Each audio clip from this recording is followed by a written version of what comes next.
Welcome to the InfoWars Nightly News. It is Monday, October 31st, 2016, and I'm Leanne McAdoo. Here's a look at what's coming up tonight. Tonight, election fraud exposed. Bev Harris has just released a new report, Fractional Magic, breaking down how black box voting is being used to fix election results. That is dangerous. Because when you try to sow the seeds of doubt in people's minds about the legitimacy of our elections, that undermines our democracy. Then this. Newly leaked emails condemned Donna Brazile as a liar and a fraud, giving debate questions to Hillary before the debate, even though she denied it. Also, is the Clinton campaign collapsing before our eyes? New WikiLeaks and the latest polls show Clinton is trending down and fast. And then, Halloween, a new exercise in political correctness? All that and more on the InfoWars Nightly News. Well, the definitive evidence of how America's elections are hacked has arrived. The missing link has been discovered. Now, this is exposed by Black Box Voting, which was founded in 2003. They're a nonpartisan investigative group that does reporting on elections in an attempt to stop vote rigging. So they have found the source code written within these electronic voting machines. They're there to rig the election from the start. The way this works is they skim the votes by dealing in percentages. They round up in percentages, and they use hidden decimal points. Now, vote fraud expert Bev Harris joined the Alex Jones Show today, breaking this all down. I mean, this is bombshell. The full report is up on InfoWars.com, but here's an excerpt. So if you start doing things like I'm going to do every third vote, or I'm going to add 100 votes here, you're not going to be very precise. Instead, you need to do what in finance they call an allocation. You say, whatever number of people show up, the guy is going to get X percent of those votes, whatever they are. Now, think about this. If you have 100 votes and you say my guy's going to get 43%, that's 43 votes. But if you have 99 people show up, what's going to happen? You're going to end up with 42 point something votes. So if your system is not capable of counting votes with decimals, it can't do that allocation.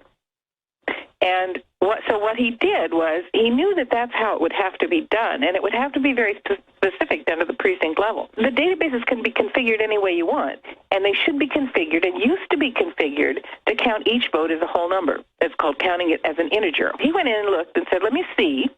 It should count it as a whole integer. They had changed the setting in all of the voting machines in America. Now, this is the master computers. This is not the machines out in the precincts. This is the master computers that control all the voting machines. Bev, this is incredible. And again, time and time again, you and your researchers tirelessly around the country have exposed the different ways they're doing it. And so I guess as a top fraud investigator, you're able to reverse engineer, okay, if we are going to steal it, how will we do it? Let's look for this. And then sure enough, you've caught them dialing in remotely. It's amazing. Yeah. In other words, anybody can sit there and go, well, this looks like a vulnerability, theoretically. This is not a theory. This is real. This is something that was put into the system. They actually changed the setting. We can actually go back and figure out now that we know it, exactly the date that the setting was changed, and that it migrated to all the other manufacturers in the U.S. So now, at this point, the setting is in there to be able to allocate votes by percent in basically 99% of the votes in the U.S. And then he went on, and he basically proved it. He said, now that I know that's in there, I think I can allocate the votes. And it is stunning when you see the demo. Let's be clear. You're finding this in the voting software. You go in, it's this algorithm or system to be able to basically program it to show the outcome you want by shaving votes. I mean, in a lay person who's not a expert like you or a top computer programmer, what's happening? So there's this one central computer, which at the end of the day, all the votes come to it. That's where you take it. You don't run around to 5,000 different things in precincts. You wait till the votes come to you, and then you have your way with them. And it's very, very precise. It's invisible. And there's absolutely, it doesn't matter whether the system's on the internet or not. None of the stuff that they say as a protection matters at all. You have your way with them. Then once you control the votes in whatever way you want, for whatever target you want, this can be done by one or a couple of people across whole jurisdictions. I actually didn't want to write the story unless I was absolutely sure. So not only did I see him do it, but I had him show me how it was done.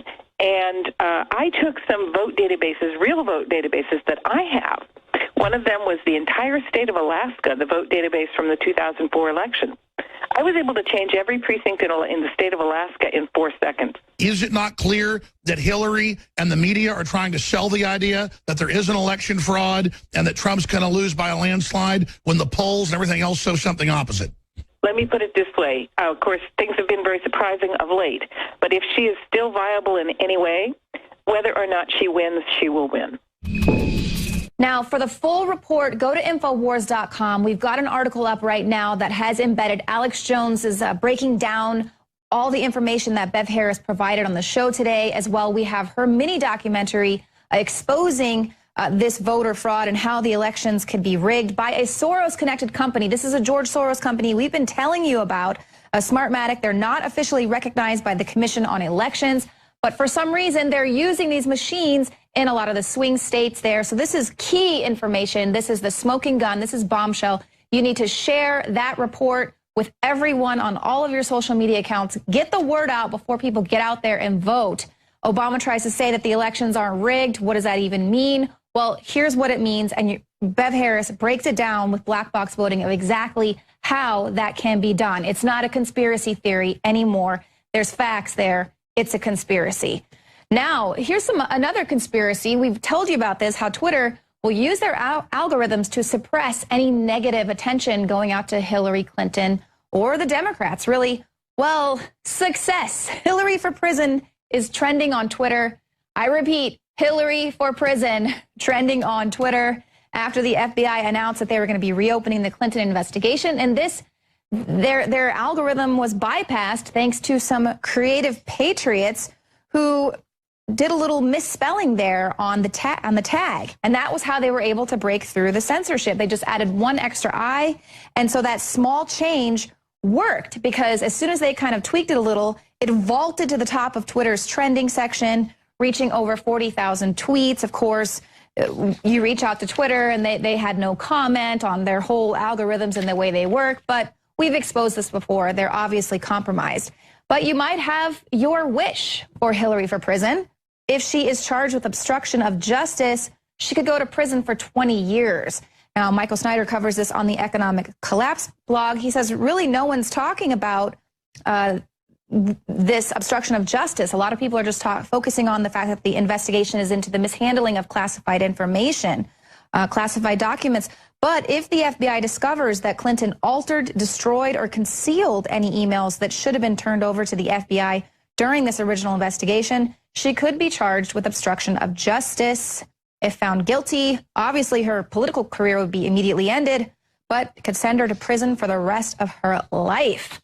So there you go. The hammer is coming down on Hillary Clinton. And in fact, that's what a lot of pollsters are saying as well, that this could be it. This could be it for her. The latest Rasmussen poll says 40% of Clinton-leaning voters say that they could change their minds. Now, this poll was partly conducted after the FBI's announcement on Friday. And so this is showing that even a lot of people who were thinking they were going to vote for Hillary Clinton aren't sure now. 86% of Americans are now sure of how they will vote. 40% of Hillary Clinton's supporters remain unconvinced, though. So, and then another pollster, this is former Jimmy Carter pollster Pat Caddell. He says the dam is about to break on Hillary, and voters are abandoning the establishment candidate in droves. I mean, how many scandals can happen to this woman before her supporters jump ship? Pat Caddell says she's hemorrhaging support as a result of this FBI announcement, and he likens this particular election to the 1980 presidential race, which was close right up until the final days before the electorate abandoned Carter and rallied around the anti-establishment candidate. Cattell was talking about how Carter's entire campaign was built around portraying Ronald Reagan as an unqualified and dangerous candidate, similar to how Clinton has been portraying Trump. But the reason that the polling between Reagan and Carter was close up until the final weekend when the dam broke and Reagan shot ahead by 10 points. And he seems to think that this latest announcement by the FBI could be the dam breaking for Hillary Clinton. And we'll have to see as those polls come out. Not that they really mean anything, because we've seen CNN and others skewing the polls on purpose, but we'll see. That's why we definitely need a landslide at the voting booth. Now, a former assistant director of the FBI says the Clintons are a crime family, and he would know because this is James Kallstrom, and he was actually assistant director of the FBI in charge of the New York office during the 90s. So he, tracked down a bunch of mobsters and swindlers and crime families for years. So he says the Clintons, that's a crime family, basically. It's like organized crime. I mean, the Clinton Foundation is a cesspool. God forbid we put someone like that in the White House. So this is a former assistant FBI director, 27 years. He's a veteran of the FBI. And this is what he thinks about Hillary Clinton and her Clinton Foundation. Totally scandalous, which is why we're probably seeing a mutiny within the FBI, which is probably what has caused James Comey to come out and try to get ahead of the scandals breaking, because we're hearing rumblings. People within the FBI were very discouraged with James Comey's decision to not pursue charges. And they also said that based on Assange and even Kim.com saying that they were going to release Hillary Clinton's emails, they wanted to kind of get ahead of this story before it got too bad. They kind of forced James Comey's hand, because obviously if Assange or Kim.com released any bombshell emails from Hillary Clinton, this would completely erode the trust in the system if it isn't already. But now there's a new report about the Department of Justice repeatedly trying to kill the FBI's investigation into the Clinton Foundation. So these are senior level Justice Department officials. They push back heavily on an ongoing FBI investigation of the Clinton Foundation. This is according to the Wall Street Journal. They laid out numerous examples based on law enforcement sources of how these DOJ officials intervened. Now, you'll recall the CNN said, oh, they tabled that investigation. The Clinton Foundation is perfectly squeaky clean. But in fact, that is not true. And this report by the Daily Caller is pointing out how they were reporting in August that the FBI and several U.S. attorneys' offices were conducting an unorthodox joint investigation into the Clinton Foundation. And a lot of those senior level officials were really ticked that they would dare go behind the back of the Department of Justice and continue on with their investigation, even though they tried to stymie it. Now, these are prosecutors with the U.S. Attorney's Office in the Eastern District of New York. This is where Loretta Lynch led before taking over as the Attorney General last year. They refused to allow FBI investigators from probing the Clinton family charity to review emails found on the devices that were turned over this year by two of Clinton's lawyers. This was during a separate investigation into the mishandling of classified information. So they were saying that the rationale there was that these devices were covered by partial immunity and limited use agreements that the Clinton lawyers agreed to with the DOJ. And now there's also reports that Cheryl Mills, half the reason why she offered to become Hillary Clinton's counsel is because then that would grant her that attorney-client privilege. I mean, just total corruption, covering up for one another in every single way. And now we see the Department of Justice repeatedly trying to kill the FBI investigation. Of course, we see Loretta Lynch meeting on the plane with Bill Clinton, secretly there on the tarmac for about a half an hour. And then just a few days later, the FBI abruptly says, nothing to see here, Hillary Clinton, totally innocent. But apparently there were a lot of people within the FBI who were really upset with James Comey for making that decision. A lot of pushback occurring. And now what they're saying, of course, is that these emails that they found on a device shared by Huma Abedin and her husband, Anthony Weiner, are what is causing James Comey to now speak out just days before the election. Well, Kit Daniels has a story up. I mean, this is just to underscore how not good these people are for the national security of this country. Hackers likely stole Hillary Clinton's classified documents that were kept on Huma Abedin's email account. 500 million Yahoo users were hacked in 2014. Huma Abedin used her real name as her username. So any state-sponsored hackers would be interested in what she had to share. Well, former prosecutor and DOJ head Loretta Lynch, she can't handle any questions asked of her. She's pleading the fifth regarding the president's cash payment to Iran. This is coming after Senator Marco Rubio and Representative Mike Pompeo earlier this month asked her a few questions about the details of this cash payment. And according to the Assistant Attorney General, Peter Kadzik, the refusal to answer is met with this inability to disclose any information regarding this Iran deal. So what we see is the DOJ had pleading the fifth to avoid prosecution herself regarding this deal, because we know that the president giving cash to Iran and what he did, it's potentially illegal. Now, in this specific case, the Congress, they're addressing the national security issue, and this was what the lawmakers had to say about it. Your staff failed to address any of our questions and instead provided a copy of public testimony and a lecture about the sensitivity of information associated with the issue. Now, as the U.S. Chief Law Enforcement Officer, it's outrageous that you would essentially plead the fifth and refuse to respond to our inquiries. The actions of your department came at a time when Iran continues to hold Americans hostage and unjustly sentencing them to prison. Now, he makes an excellent point. You know, this is a national security issue, and we as Americans have a right to know what our own Department of Justice is up to, as well as our president. Are they making ransom payments for Americans? Are they just giving gifts for something that they're calling reparations for a deal gone bad? What are they up to? We have a right to know. She doesn't have a right to recuse herself and then step back in whenever she wants to, just to avoid criminal prosecution. This is an outrage. Trump says we need to drain the swamp, and this swamp creature has been doing these sort of crony moves for about 3 decades, and it's time to go. Well, check out this article. It's up on our website, INFOWARS.com. While you're at it, be sure to download our app, INFOWARS.com/app. I'm Margaret Howe reporting for INFOWARS.com.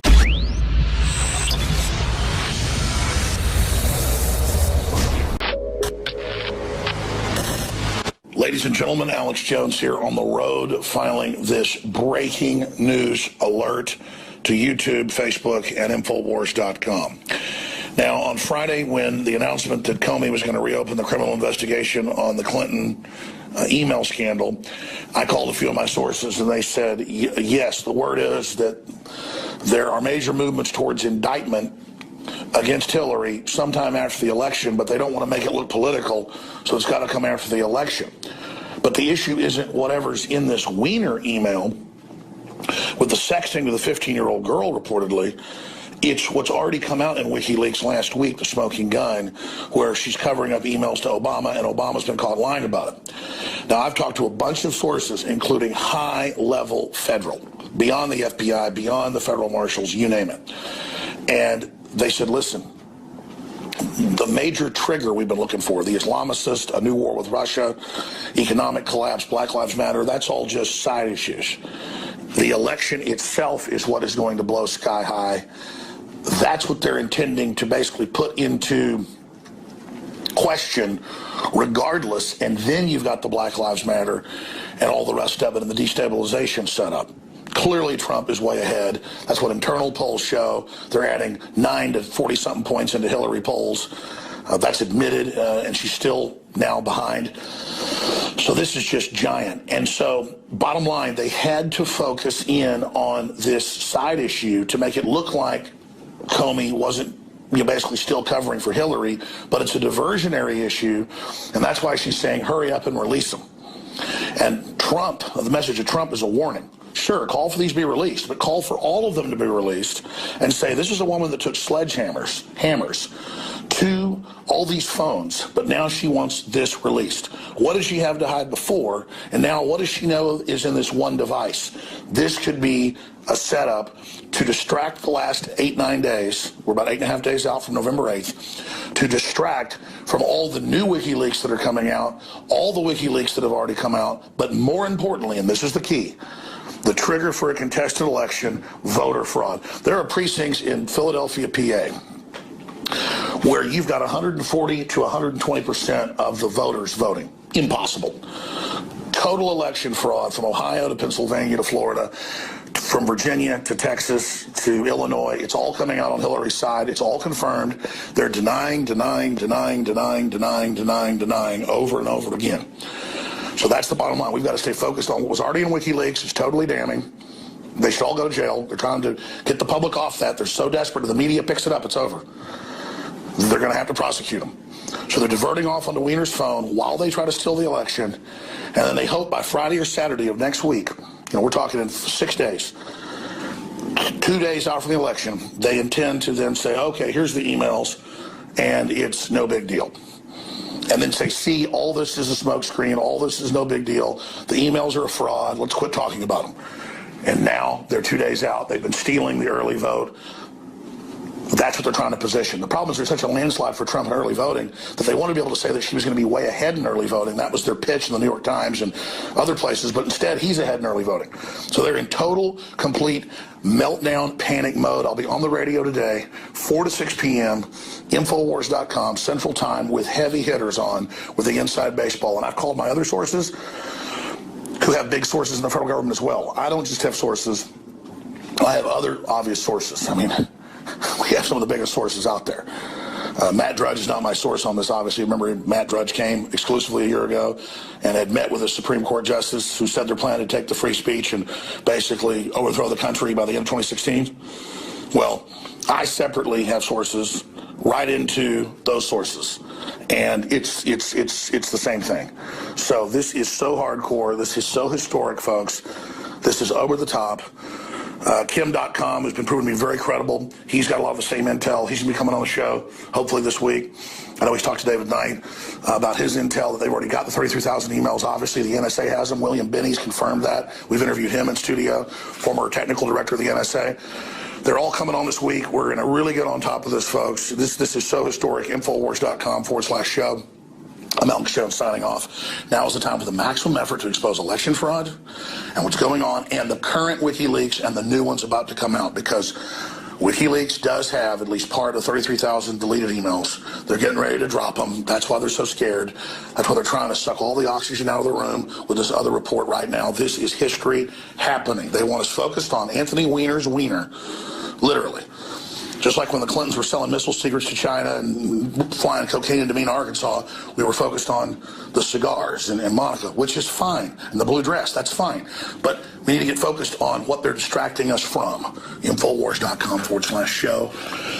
The people are taking action. We've gone from having 3 or 4 million people a day listening to 5-6 million a day. It's so huge. Keep spreading the links. It's having a huge effect. But all of the independent media is exploding right now because you're taking action. You are the resistance. God bless you. Now let's kick some globalist ass politically. And if they think they're going to try to have some civil war in this country, let's be prepared and positioned in defensive measures to restore the republic one way or another if they get physical to defend ourselves. This is a maximum red alert. Infowars.com.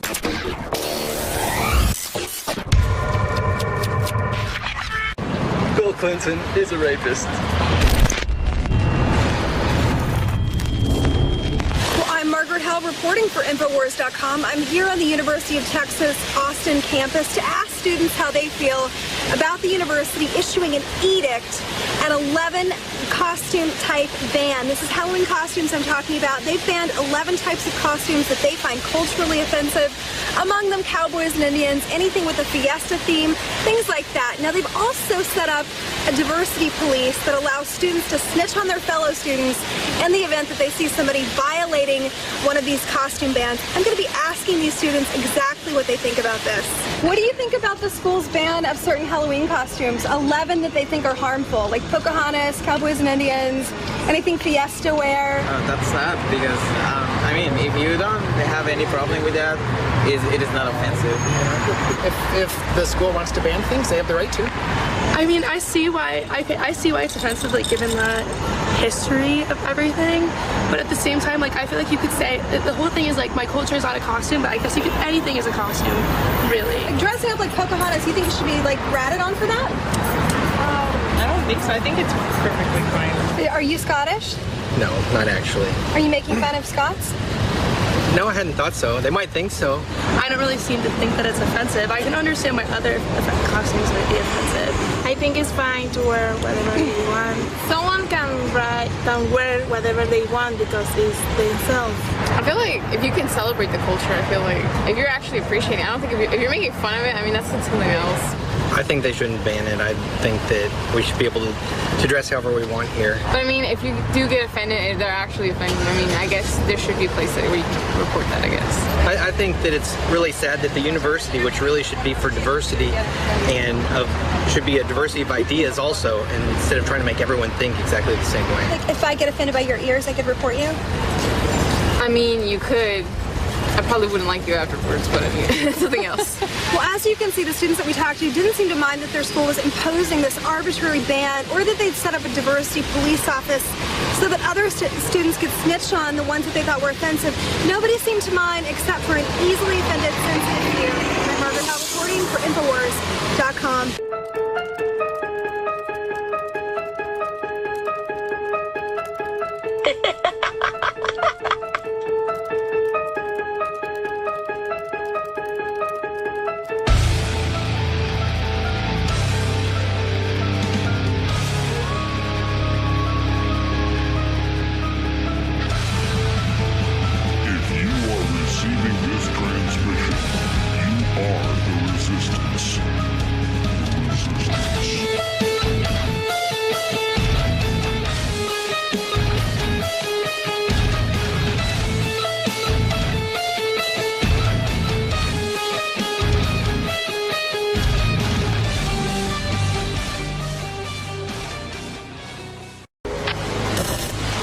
Millie Weaver reporting for INFOWARS.com. We are here in downtown Cleveland where Bill Clinton is holding an event today.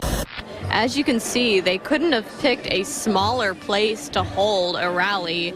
This is literally like a hallway in the middle of a bunch of rooms. So very interesting to see, and you can kind of guess why they might have done this. The turnout is small, and they might have been feeling that they were going to get a small turnout after the news broke that they are, in fact, reopening the case on Hillary Clinton because more evidence has been found. The crowd does not look very enthusiastic. As you can see, we've noticed that there were some Clinton staffers that looked like they were actually panicking and trying to figure out ways to fill in the crowd or send out some of their backstage campaign volunteers and, you know, put them into the crowd. But it does not look very good.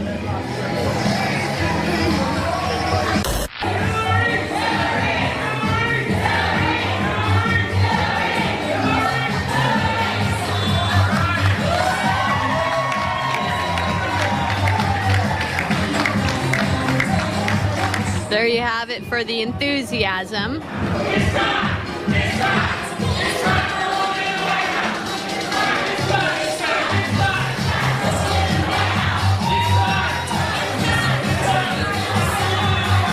Enthusiasm, failed attempt number 2.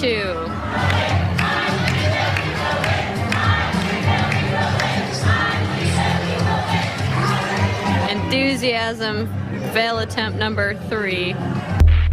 Some have traveled across the city, across the state, across the country, and some have even left their country, I see you out there, just to come volunteer to get Hillary Clinton elected. You will be amazed at what we can do if you take the time to knock on 30 doors. How many people are going to actually make sure they're putting their feet to the ground and doing the work?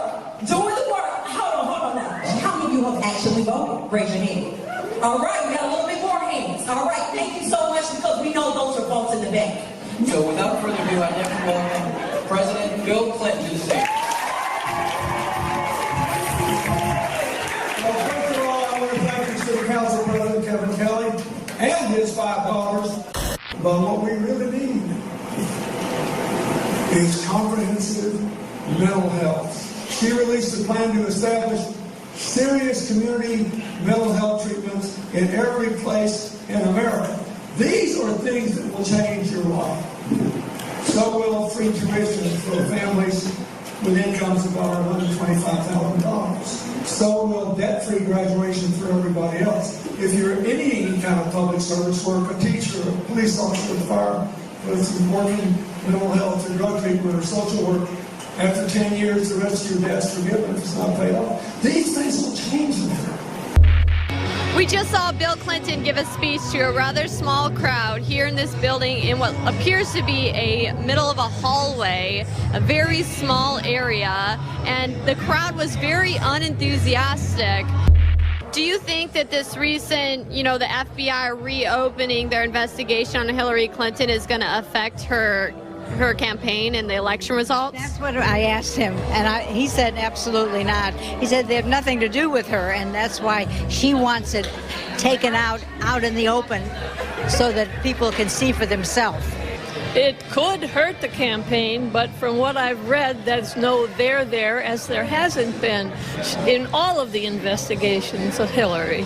She's been scrutinized more than any politician in modern U.S. political history, and they have come up with zip, nada. I think at this point, since we're 9 days away from the election, we're going to have to kind of prioritize things that really matter right now. I mean, Trump said a lot of bad things. Hillary's done a couple things that are very questionable, many things actually. I'm not familiar with any new investigation. I've only heard about the past ones, so I couldn't tell you.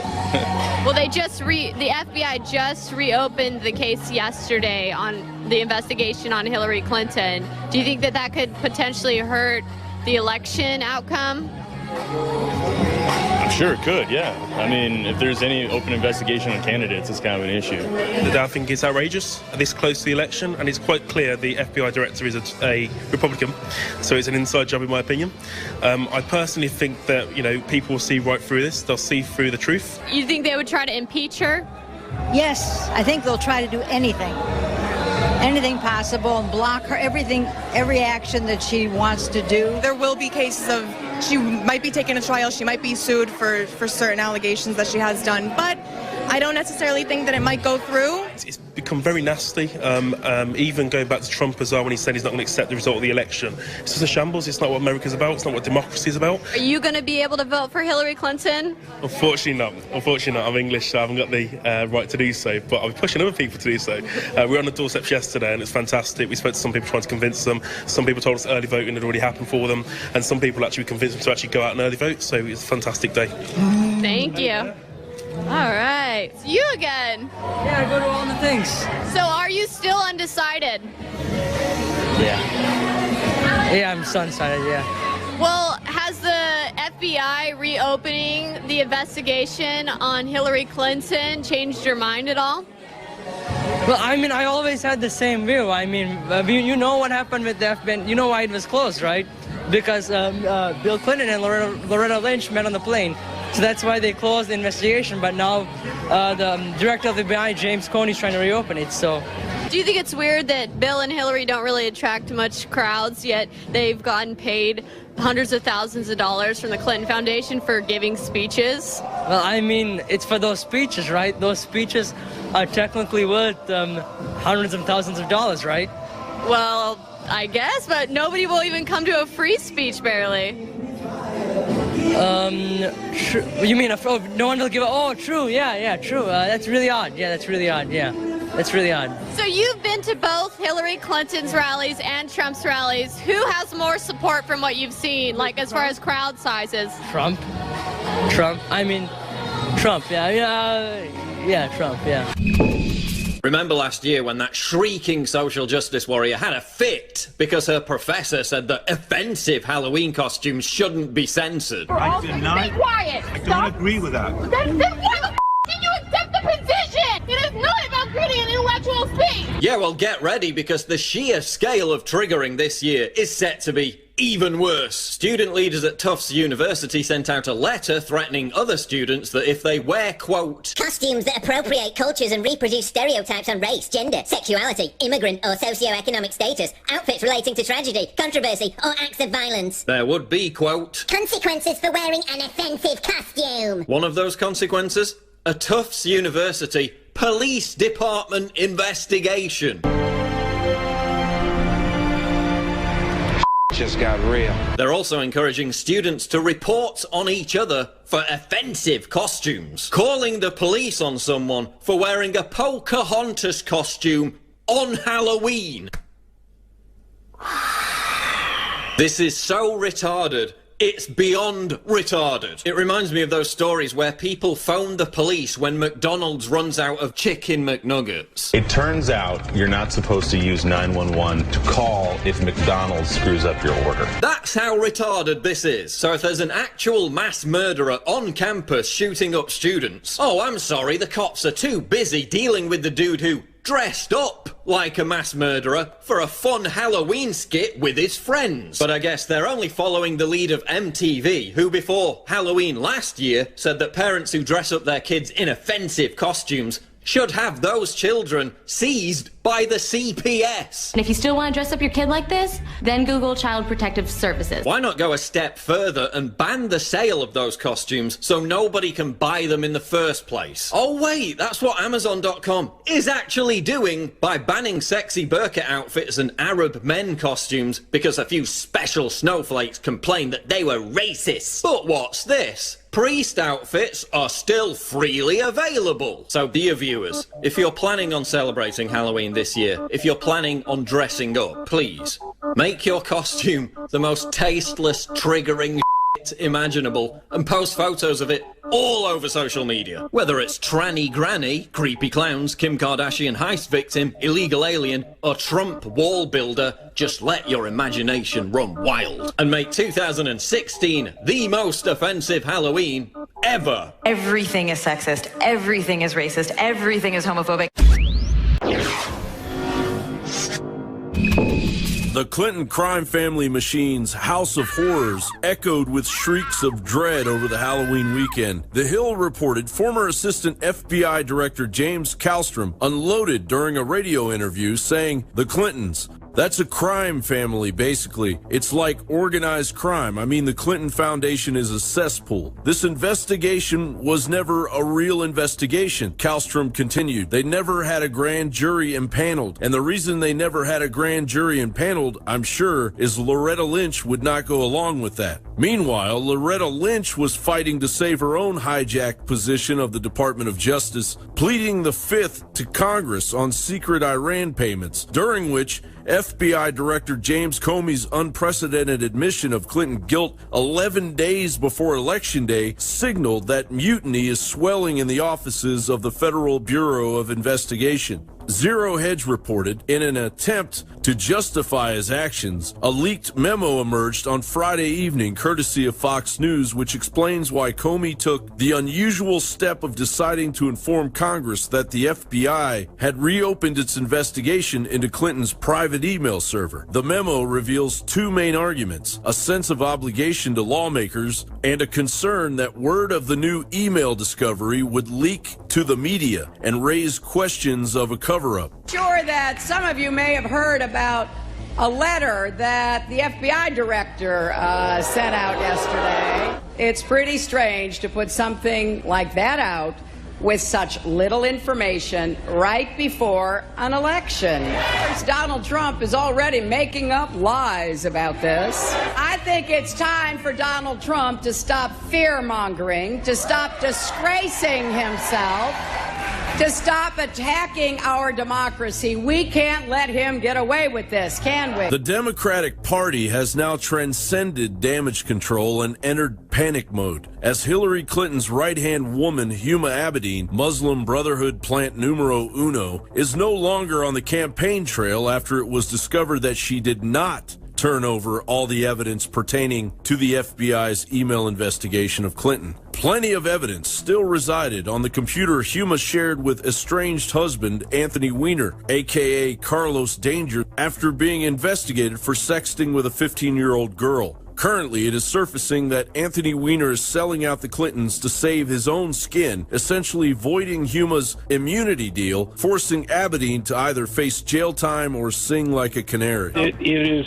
unthinkable that the director of the FBI would take this action lightly, that he would put this letter forth to the Congress of the United States saying that there is more information out there about classified emails and call it to the attention of the Congress unless it was something requiring serious investigation. Now the stench of boiling corruption has landed squarely on President Obama's desk. The New York Post reveals that back in 2008, President Obama's transition team improperly emailed sensitive and confidential information about a candidate for a high-level government job, according to newly disclosed WikiLeaks emails. That, on top of the Podesta WikiLeaks, supporting Obama's knowledge and use of Clinton's email server and the Clinton team's attempts to clean it up. Eventually, the emails will reveal Clinton Foundation racketeering that will bring down all of those on the take in Washington, D.C. Hillary's bogus poll-tampered 12-point lead is gone. Unfortunately, all that means is that it's quite possible that American lives could be in more danger. Things are getting so dire for the globalists, who still remain under the false impression that they are invisible, that you can hear the clock ticking on a major false flag operation to steer the rubbernecking of the Clinton dumpster fire towards something far more sinister. John Bound for INFOWARS.com.